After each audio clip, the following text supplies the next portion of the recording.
स्वागत है दोस्तों आप सबका एक बार फिर से। आज हम इस वीडियो में चर्चा करने जा रहे हैं राजनीतिक सहभागिता पर।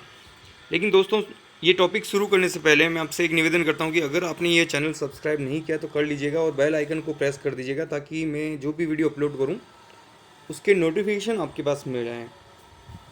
और ये वीडियो आप अंत तक जरूर देखें, इसमें प्रश्न भी दे रखे हैं, उसके आंसर देने की कोशिश करना आप।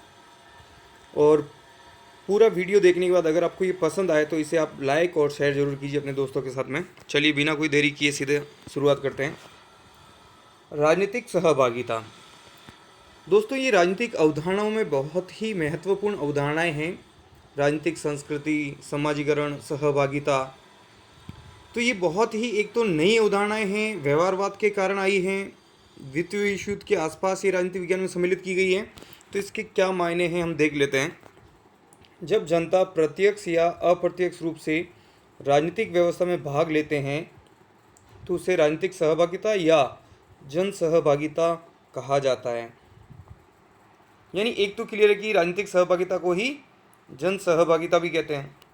इसको और आसान बना देते हैं दोस्तों। सहभागिता का मतलब होता है टू पार्टिसिपेट, मतलब भाग लेना। किस में भाग लेना? जब व्यक्ति राजनीतिक व्यवस्था में भाग लेता है, चाहे वो प्रत्यक्ष हो या अप्रत्यक्ष, तो वो राजनीतिक सहभागिता है। सहभागिता का मतलब होता है पार्टिसिपेट करना। किस में पार्टिसिपेट करना? हमारे सिस्टम में, पॉलिटिकल सिस्टम में, ठीक है ना। तो सबसे बेहतर तो वो है कि जनता खुद ही अपना शासन चलाए। तो प्रत्यक्ष लोकतंत्र इसका सबसे बेस्ट एग्जाम्पल है राजनीतिक सहभागिता का।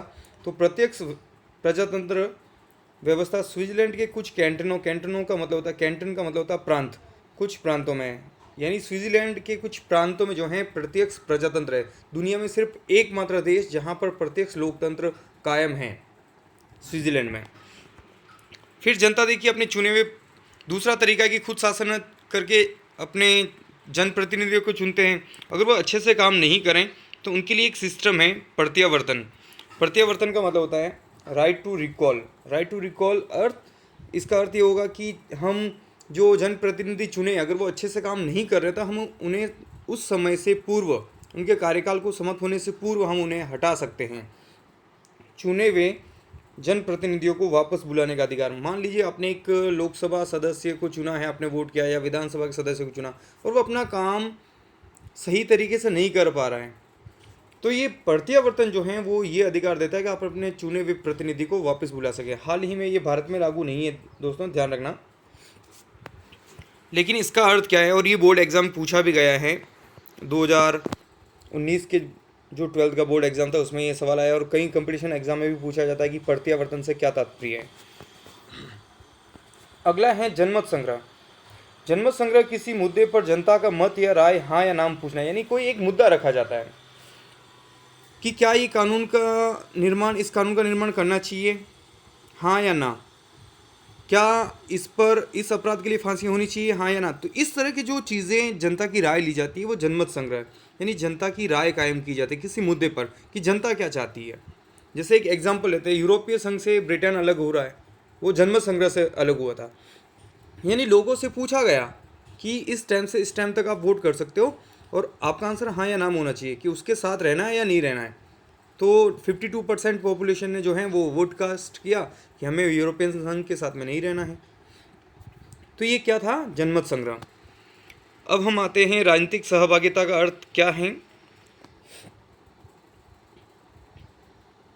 इसका जो सूत्रपात है दोस्तों वो व्यवहारवादियों द्वारा किया गया। व्यवहारवादी एक ऐसी विचारधारा है, व्यवहारवाद, जो द्वितीय विश्व युद्ध के आसपास राजनीति विज्ञान को विज्ञान बनाने पर जोर देते हैं और वो अन्य सामाजिक विज्ञानों की जो चीज़ें हैं उनका अध्ययन भी राजनीति विज्ञान से जोड़कर अध्ययन पर बल देते हैं और राजनीति विज्ञान को ज़्यादा से ज़्यादा तथ्यों का अध्ययन करते हुए विज्ञान बनाने पर जोर देते हैं ये लोग।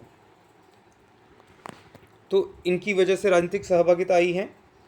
राजनीतिक सहभागिता राजनीतिक व्यवस्था में विभिन्न स्तर पर नागरिकों की संपूर्ण भागीदारी से है। यानी इसको हम एग्जाम्पल के तौर पर देखें, हम यहाँ पे केंद्र सरकार हैं, राज्य सरकारें और स्थानीय सरकारें हैं। तो हम कैसे भाग लें?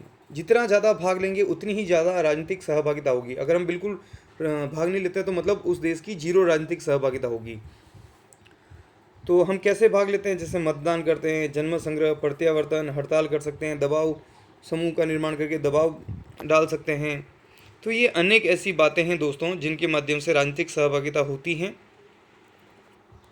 जैसे देखिए स्वशासन, गाँव में आज पंचायतों को चुनाव होता है, वो अपने में से ही एक प्रतिनिधि को चुनते हैं, वो ज़्यादा से ज़्यादा संवाद करते हैं, अपने जनप्रतिनिधियों के संपर्क में रहते हैं, बात करते हैं, अपने मुद्दे अपनी समस्याएं उन्हें बताते हैं और उनका निराकरण हो जाता है। तो जो राजनीतिक सहभागिता का सबसे बेस्ट प्लेटफॉर्म अगर भारत में अगर कहीं है तो वो स्थानीय स्वशासन यानी पंचायती राज, नगरीय स्वशासन इसमें है, क्योंकि उनके चुने जनप्रतिनिधि से कंटिन्यू उनसे संवाद, उनसे वार्तालाप होती रहती है, उनकी समस्याएं बताते हैं, उनका निराकरण भी अतिशीघ्र करने की जो है आश्वासन भी मिलते हैं और होता भी है। तो ये राजनीतिक सहभागिता का सबसे बेस्ट एग्जाम्पल है स्थानीय स्वशासन में।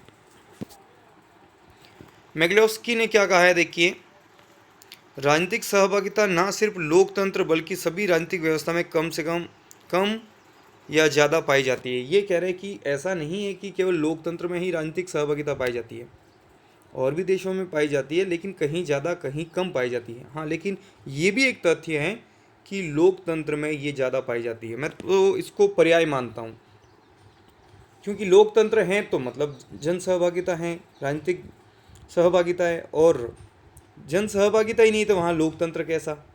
तो मेरे ख्याल से तो दोनों एक दूसरे के पर्याय हैं, क्योंकि लोकतंत्र का सीधा सा अर्थ यही है जनता का शासन। दो तरीके का होता है, या तो प्रत्यक्ष शासन जैसे स्विट्जरलैंड में, या फिर अप्रत्यक्ष यानी जनता स्वयं शासन न करके अपने जनप्रतिनिधियों को चुन लेती है। तो जब केवल चुनाव तक ये नहीं होना चाहिए, उससे ज़्यादा भी राजनीतिक सहभागिता होना चाहिए, उसकी जवाबदेही होनी चाहिए जनप्रतिनिधियों की। तो इन्होंने इतना ही कहा कि कम या ज़्यादा होती है, लेकिन होती जरूर है राजनीतिक सहभागिता। चाहे निरंकुश शासन है तब भी वो लोग वैधता तो प्रदान करते हैं, कानूनों का पालन करते हैं, तो सहभागिता तो है। फिर देखिए राजनीतिक सहभागिता का स्वरूप कैसा है? ये दो स्वरूप है दोस्तों, विकासपरक और लोकतांत्रिक। विकासपरक का मतलब ये होता है कि राजनीतिक सहभागिता अचानक से शुरू नहीं होती है। जैसे भारत में अगर देखें तो लोकतांत्रिक देशों में क्या होता है कि अचानक लोकतंत्र स्थापित होता है एक समय विशेष में। जैसे भारत 1947 में आज़ाद हुआ, 1950 में संविधान लागू हुआ, तो जनता प्रत्यक्ष रूप से शासन में भाग लेने लगी, चुनाव में या राजनीतिक दलों का निर्माण, उनको चंदा देना, विभिन्न चीज़ें जो हैं वो होने लगी। तो विकासपरक मतलब एक समय विशेष में ना होकर एक लगातार एक विकास चलता रहता है और राजनीतिक सहभागिता धीरे धीरे विकसित होती है। और दूसरा तरीका है लोकतांत्रिक। तो ये दो स्वरूप हैं। फिर हैं देखिए वोट देना, ये राजनीतिक सहभागिता लोकतंत्र में, जैसे चंदा देना, सत्ताधारी जनप्रतिनिधियों पर प्रभाव डालना, रैलियां करना, धरना प्रदर्शन, हड़ताल, ये सब। और आज के अगर दौर में देखें तो सोशल मीडिया। दोस्तों आज चाहे कितना ही बिजी इंसान क्यों ना हो, अगर वो रात को 11-12 बजे भी फ्री होता है अपने डेली शेड्यूल से, और वो अपने मोबाइल फ़ोन को उठाता है, तो वह राजनीतिक सहभागिता निभा लेता है। किसी न किसी मुद्दे पर वह राय रखता है, किसी मुद्दे का समर्थन करता है, उसका विरोध करता है, या उन मुद्दों की उसकी नज़र में रहते वो मुद्दे, और उन मुद्दों पर अपनी राय जरूर प्रकट करता है। कहीं ना कहीं वो इन्फ्लुएंस होता है किसी न किसी विचारधारा से, वो जुड़ा हुआ महसूस करता है कि हाँ, जो देश और दुनिया में घटित हो रहा है आज मैं उसका हिस्सा हूँ, ये मेरे इर्द गिर्द हो रहा है। तो ये सब किसने किया है? राजनीतिक सहभागिता को आज प्रबल जो सपोर्ट किया है वो सोशल मीडिया के द्वारा। तो सबसे ज़्यादा वर्तमान में राजनीतिक सहभागिता, चाहे स्कूल के विद्यार्थी हो, कॉलेज के विद्यार्थी, वो भी अपने आप को सिस्टम से जुड़े हुए मानते हैं, और जो बेहतर साधन है उनके लिए आज साबित हो रहा है वो सोशल मीडिया है। जैसे प्रधानमंत्री ट्वीट करते हैं, कुछ लोग उन्हें रीट्वीट करते हैं, तो मतलब सीधा संवाद एक तरीके से कायम हो रहा है। तो ये राजनीतिक सहभागिता ही है कि हमारी उनकी बात हमारे तक आ रही है और हम अपनी बात आसानी से उन तक पहुंचा सकते हैं। फिर देखिए लोकतंत्र और राजनीतिक सहभागिता, जैसे कि अपने स्वरूप में देखा लोकतांत्रिक, उसी का ये पॉइंट है। लोकतंत्र और राजनीतिक सहभागिता अविभाज्य। अविभाज्य का तात्पर्य इन दोनों को हम अलग कर ही नहीं सकते। मैंने पहले ही दोस्तों कहा कि ये पर्याय हैं।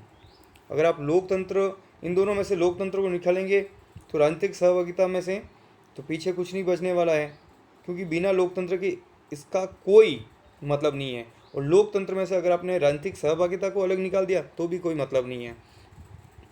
यह अविभाज्य, यानी दोनों में से एक चीज़ निकालते हैं तो दूसरी चीज़ स्वतः समाप्त हो जाती है।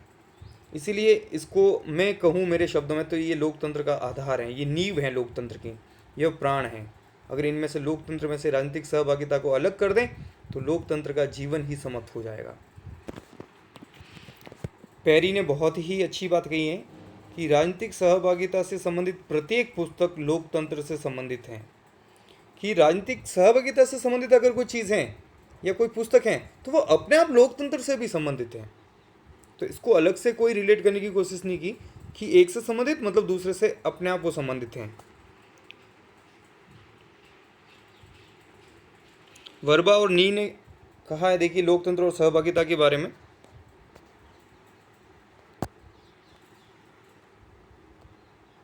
कि जहाँ निर्णयों में कम लोग भाग लेते हैं मतलब राजनीतिक सहभागिता कम होती है, वहाँ लोकतंत्र का अंश कम होता है। और जहाँ निर्णयन मतलब निर्णय प्रक्रिया में अधिक भागीदारी होती है जनता की, वहाँ अधिक प्रभावी लोकतंत्र पाया जाता है। यानी कुल मिला के जहाँ राजनीतिक सहभागिता कम होती है या जनता निर्णय प्रक्रिया में कम भाग लेते हैं तो वहाँ जो है कम प्रभावी लोकतंत्र होता है। और जहाँ बहुत अच्छी तरीके से बहुत ज़्यादा स्तर पर लोग निर्णय प्रक्रिया में भाग लेते हैं, वहाँ लोकतंत्र विकसित और बहुत अच्छा होता है। जैसे अमेरिका को देख लीजिएगा, एक आदर्श व्यवस्था है, एक कितने जागरूक नागरिक हैं वहाँ पे। कोई भी गैर कानूनी काम सरकार कर नहीं सकती, वो ऐसा कोई दमनकारी कानून का निर्माण कर नहीं सकते वहाँ। तो ये जो चीज़ें हैं वो जनता की राजनीतिक सहभागिता पर निर्भर करता है। पेरिक्लीज ने कहा है, देखिए उन्होंने एक अपने भाषण दिए खूब सारे, उनमें एक अंतिम भाषण देते हैं वो 431 और 430 ईसा पूर्व में। तो 430 ईसा पूर्व में उन्होंने जो भाषण दिया था, अंतिम भाषण, उसमें उन्होंने राजनीतिक सहभागिता के बारे में चर्चा की थी और यहीं से इसका सूत्रपात माना जाता है। यह भाषण जो है राजनीतिक सहभागिता के ऊपर था और ये इसका सूत्रपात भी था। यानी राजनीतिक सहभागिता पर स्पष्ट रूप से विचार उन्होंने क्या कहा उनके जो शब्दों में, कि लोकतंत्र की निराली विशेषता उसके नागरिकों को प्राप्त भूमिका में निहित है, कि लोग कितना भूमिका निभाते हैं लोकतंत्र में, कितना भाग लेते हैं। दोस्तों एक कमेंट बॉक्स में एक चीज़ आया था, ईसा पूर्व की सर 386 ईसा पूर्व में प्लेटो ने कैसे बुक लिख दी, 427 ईसा पूर्व में उसका जन्म होता है। तो दोस्तों ईसा पूर्व का मतलब ये होता है कि समय जो है, आज हम 2020 में हैं, तो ये 2020 में है तो मान के चलिए कि समय कहीं ना कहीं से शुरू हुआ है, 1 2 3 4 ऐसे काउंटिंग शुरू हुई है, तब जाके हम 2020 में आए। तो ये जो जहाँ से भी एक माना जाता है उससे पहले का जो समय है वो उल्टा होता है, मतलब ईसा पूर्व, ईसा से पहले। जैसा आप कहते हो ईसा से पहले 50 साल पहले ये घटना घटी, तो उसको कहेंगे ईसा पूर्व, यानी वो 50 माइनस में चल रहा है। संख्या रेखा आप कभी देखना, जीरो के उस तरफ माइनस में होते हैं और राइट हैंड साइड प्लस में होते हैं। तो इस तरह की चीज़ें, ईसा पूर्व उल्टा चलता है, फिर ईसवी सन जैसे ही आते हैं संख्या सही चलती है। बेंजामिन बार्बर ने क्या कहा, देखिए 1984 से 1995 के दौर में इन्होंने बहुत ज़्यादा वकालत की थी इस मुद्दे को लेकर, और उन्होंने सशक्त सहभागी लोकतंत्र की वकालत की थी कि बहुत ज़्यादा लोग जिस लोकतंत्र में भाग लें, सक्रिय रूप से भाग लें, ज़्यादा से ज़्यादा सहभागी हो, ऐसा लोकतंत्र होना चाहिए। ये इनके कहने का मतलब था। फिर देखिए राजनीतिक सहभागिता और चेतना, नागरिकों की चेतना और राजनीतिक सहभागिता में क्या संबंध है। जितनी ज़्यादा नागरिकों की चेतना होगी, चेतना का मतलब होता है कि जागरूकता, लोग जागरूक कितने हैं, उनका शैक्षिक स्तर कितना है, उनकी साक्षरता की दर कितनी है। जैसे कि बहुत कम लोग पढ़े लिखे, जैसे 1950 और 60 का दशक देख लेते हैं भारत में, तो लोगों को मतलब ही नहीं होता था कि चुनाव हो रहे हैं नहीं हो रहे हैं, हो तो भी ठीक है नहीं हो तो भी ठीक है, जनप्रतिनिधि क्या हैं, उनकी सेवा के लिए कोई मतलब नहीं था उन्हें उल्टा यूँ लगता है कि आज चुनाव है, उल्टा घर पे रहेंगे तो जो मजदूरी है वो नहीं कर पाएंगे, तो वो तो मजदूरी पे निकल जाते हैं, उन्हें वैल्यू ही नहीं पता थी। लेकिन आज के दौर में चुनाव क्या हैं, लोकतंत्र क्या है, जनप्रतिनिधियों के दायित्व क्या हैं, सब लोगों को पता है। तो उसका एक बहुत बड़ा कारण है नागरिक चेतना और शैक्षिक स्तर। लोगों में शिक्षा का जो स्तर है वो बड़ा है। तो जिस देश का शैक्षिक स्तर बहुत ज़्यादा है गुणात्मक दृष्टि से और मात्रात्मक दोनों दृष्टि से, उस देश का जो है राजनीतिक सहभागिता उतनी ही अच्छी रहती है। और वैचारिक धरातल, लोगों के विचारों में भी जो है बदलाव आता है जब वो मुद्दों पर चर्चा करते हैं, मुद्दों पर अपना ज्ञान अर्जित करते हैं। तो ये जो तीनों चीज़ें हैं, जितनी बेहतर होगी राजनीतिक सहभागिता उतनी ही अच्छी होगी। देखिए, जनता और जनप्रतिनिधियों का जितना अधिक प्रत्यक्ष संवाद होगा उतनी ही राजनीतिक सहभागिता बेहतर होगी। ये मैंने एग्जाम्पल के द्वारा बताया था दोस्तों। स्थानीय स्वशासन, गांव में सरपंच के डायरेक्ट टच में होते हैं लोग, अपनी समस्या सीधी बता सकते हैं। दिन में हर रोज़ वो चाहे तो उनसे मिलकर अपनी बात कर सकते हैं। इसका मतलब राजनीतिक सहभागिता वहाँ पर बहुत उच्च लेवल की होती है। तो जितना ज़्यादा संवाद होगा अपने जनप्रतिनिधियों से उतनी ही राजनीतिक सहभागिता क्या होगी, अच्छी होगी। और जितना ज़्यादा गैप है अपने और जनप्रतिनिधियों के बीच में, इसका मतलब वहाँ पर राजनीतिक सहभागिता का अभाव है। फिर देखिए, राजनीतिक सहभागिता का अभिजातीय स्वरूप ये हर सिस्टम में पाया जाता है दोस्तों। क्या है, पहले इसको ये समझ लेते हैं। जोसेफ शुम्पीटर ने एक बात कही है कि शासन चलाना और सार्वजनिक नीतियाँ बनाना व्यावसायिक राजनीतिज्ञों का काम है, कि आम जनता ये नहीं कर सकती है। ये उनका विचार है कि हम कर भी नहीं सकते, ना हमारे पास में टाइम है। ये शासन चलाना, राजनीति करना तो कुछ लोगों का काम है, पेशा है, व्यवसाय है। जिस प्रकार डॉक्टर का काम लोगों का इलाज करना है, शिक्षक का काम पढ़ाना है, उसी प्रकार कुछ लोग इसे अपने पेशे के तौर पर अपनाते हैं कि मुझे तो राजनीति करनी है। तो वो लोग इसे एक व्यवसाय के रूप में अपनाते हैं। तो जैसे जनता जो है वो देखिए जनप्रतिनिधियों को चुनती हैं। ये जनप्रतिनिधियों का फिर काम क्या है, वो कानूनों का निर्माण करते हैं, नीतियों का निर्माण करते हैं। लेकिन इन जनप्रतिनिधियों के पास में इनकी जो जानकारी है वो सूक्ष्म जानकारी होती है। किन के बारे में, कानूनों के बारे में, नीतियों के बारे में। व्यवसाय के रूप में तो अपना लिया, लेकिन हर किसी को थोड़ी ना पता है। आपने कई बार देखा होगा संसद में अनपढ़ आदमी चुन के चला जाता है। अब उसे तो नहीं पता कि विधेयक कैसे तैयार करना है, या किस इस विधेयक में कौन से बिंदु होने चाहिए, किस बिंदु का विरोध करे तो क्यों करे, कोई आधार नहीं है। कोई नीति बनानी, कितना बजट चाहिए, तो उसके पास में सूक्ष्म जानकारी होती है। मतलब थोड़ा बहुत तो जानकारी है, हाँ ये अच्छा है बुरा, इतना तो बता सकता है, ड्राफ्ट तैयार कर सकता है, बट उसमें चीज़ें क्या हैं, तथ्य क्या होने चाहिए, वो उनके पास में नहीं होते हैं। तो फिर वो निर्भर करते हैं जनप्रतिनिधि ब्यूरोक्रेट पे। ब्यूरोक्रेट मतलब नौकरशाह, यानी सरकारी नौकर, जैसे IAS, IPS, जो सचिव, ये SSC जितने भी एग्ज़ाम क्लियर करके जाते हैं, ये सारे जो सरकारी महकमा है इनके ऊपर निर्भर करता है। टेक्नोक्रेट, तकनीकी जो लोग हैं, जैसे कंप्यूटर विशेषज्ञ, कोई न कोई क्षेत्र के विशेषज्ञ, आर्थिक क्षेत्र के विशेषज्ञ, तो इन पर ये निर्भर करते हैं। कौन, जनप्रतिनिधि। तो देखने में तो ये लग रहा है कि सहभागिता तो हम कर रहे हैं, हमने जनप्रतिनिधि को चुन रहा है, लेकिन जनप्रतिनिधि भी पूरी जानकारी नहीं रख रहे हैं, तो ये इनके ऊपर निर्भर कर रहे हैं। तो कुछ हद तक ये वर्ग और बाकी ये वर्ग शासन को यही चलाते हैं, नीतियों का निर्माण यही लोग करते हैं, कानूनों को लागू यही करते हैं। तो बाकी जनता की जो भूमिका, वो तो 5 साल में एक बार चुनाव में जाके वोट कर देते हैं, अपनी पसंद या नापसंद जाहिर कर देते हैं। किसी राजनीतिक दल को पसंद करते हैं तो वोट कर दिया, वरना नहीं किया। तो इस तरह की इतनी ही सहभागिता है, यानी एक बार वोट किया, 5 साल भूल जाओ, जनता तो बैठ जाओ, फिर ये अपने हिसाब से काम करते हैं। तो ये जो समूह बनता है वो अभिजातीय है, यानी ये जनसंख्या का 1% भी नहीं होता दोस्तों। 99% अब पॉपुलेशन जो है वो जनता या नागरिकों में काउंट होते, बाकी ये लोग हैं जनप्रतिनिधि या ब्यूरोक्रेट। ये लोग नीतियाँ बनाते हैं, ये लोग शासन चलाते हैं। तो ये जो वर्ग हैं ये अभिजातीय वर्ग कहलाता है। कौन, ब्यूरोक्रेट, टेक्नोक्रेट और जनप्रतिनिधि। तो रियल में आप देखोगे तो 99% की तो फिर नीतियों या कानून निर्माण में सहभागिता है ही नहीं।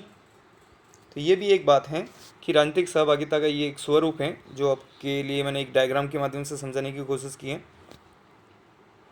फिर देखिए दोस्तों, आधुनिक लोकतंत्रीय प्रणाली में लोकतंत्र मूलतः राजनीतिज्ञों का शासन है, कि जो राजनीतिज्ञ हैं उन्हीं का शासन एक तरीके से, जिसमें साधारण नागरिकों की भूमिका सीमित है, अल्पकालिक, यानी थोड़े समय के लिए, रुक रुक कर हैं, यानी एक बार आई फिर 4-5 साल आपको कोई नहीं पूछेगा। काल्पनिक हैं, यानी कहा तो इतना कुछ जाता है कि जनता जनार्दन, जनता ही मालिक हैं, लेकिन रियल में आप देखोगे, वास्तविक या धरातल पर देखोगे तो ऐसा कुछ नज़र नहीं आता है। रॉबर्ट डहेल ने भी जो है इस अभिजातीय स्वरूप की तीखी आलोचना की है, यानी ऊपर जो हमने डायग्राम के माध्यम से अभिजातीय जो वर्ग हैं, जो राजनीतिक सहभागिता में जिनकी भूमिका रहती है, इसकी आलोचना की है कि कहीं ना कहीं 99% लोग दरकिनार हो जाते हैं। प्रश्नोत्तर पर चर्चा करते हैं दोस्तों। प्रत्यावर्तन से क्या तात्पर्य है? जब जनता को ये अधिकार मिल जाता है कि वह अपने चुने हुए प्रतिनिधियों को, अगर वह ठीक से काम नहीं करे तो समय से पूर्व उन्हें हटाने का जो अधिकार है, यह प्रत्यावर्तन कहलाता है। इसे प्रत्या आह्वान भी कहते हैं दोस्तों। राजनीतिक सहभागिता का सूत्रपात किन विचारकों ने किया? व्यवहारवादियों ने। तो दोस्तों आज का ये पार्ट 1 पूरा हुआ। पार्ट 2 बहुत जल्द आपके सामने आएगा। अगर ये वीडियो आपको पसंद आए दोस्तों तो इसे लाइक ज़रूर कीजिए, शेयर कीजिए अपने दोस्तों के साथ में, और ये चैनल आपने सब्सक्राइब नहीं किया तो कर लीजिएगा, क्योंकि मैं जितने भी वीडियो अपलोड करूँगा तो आप तक पहुँचे, ये मेरी भी एक जिम्मेदारी है। और अगर आप सब्सक्राइब कर लेंगे तो ईज़िली ये आप तक पहुँच जाएगा। बहुत बहुत धन्यवाद दोस्तों आप सबका।